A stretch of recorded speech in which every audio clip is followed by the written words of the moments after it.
আমরা কি তাহলে আর টাকাটা পাবো না? তোমরা কি ভাবছো অন্নপূর্ণা ভাণ্ডারের কথা বলছি? একদমই না, অন্নপূর্ণা ভাণ্ডার না। এই যে 21,000 টাকা প্রসূতি মায়েদের জন্য শুভেন্দু অধিকারী আমাদের মুখ্যমন্ত্রী ঘোষণা করলো, সেটা তো আগস্ট মাস থেকে ফর্মটা নাকি চালু হবে। তাহলে এই জুলাই আগস্টের মধ্যে, জুলাই বা আগস্টের প্রথমে যাদের বাচ্চা হয়ে যাবে, তাহলে তারা কি পাবে? তারা তো কিছুই পাবে না। আর সব থেকে বড়ো কথা, আগস্ট মাসে ফর্ম ফিল আপ হবে।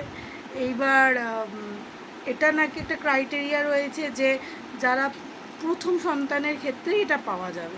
তাহলে এটা প্রথম সন্তানের ক্ষেত্রে পেলে পরে যারা বাচ্চা নেবে তারা তো এটা পাবে না, এই সুযোগটা পাবে না।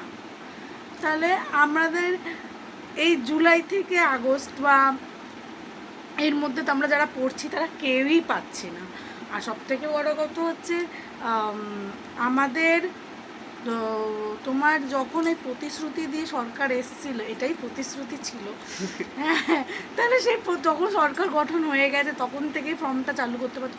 অন্তত পক্ষে তো এইটুকুনি বলতে পারতাম যে হ্যাঁ, আমরা তো সরকার আসার পর থেকে ফর্মটা চালু করে দিয়েছিলাম, তাহলে তখন ফিল আপ করা হয়নি কেন? তাহলে তখন যদি ফিল আপ করতেও, তাহলে অন্তত যারা আগে হয়ে গেছে বাদ দাও, তখন তো সরকার আসেনি, কিন্তু সরকার আসার সঙ্গে সঙ্গেই ফর্মটা চালু করতে পারতো। এটার কথাই আমি বলছি। আর আমাদের 21,000 টাকা পাওয়া হলো না। পাবিও না।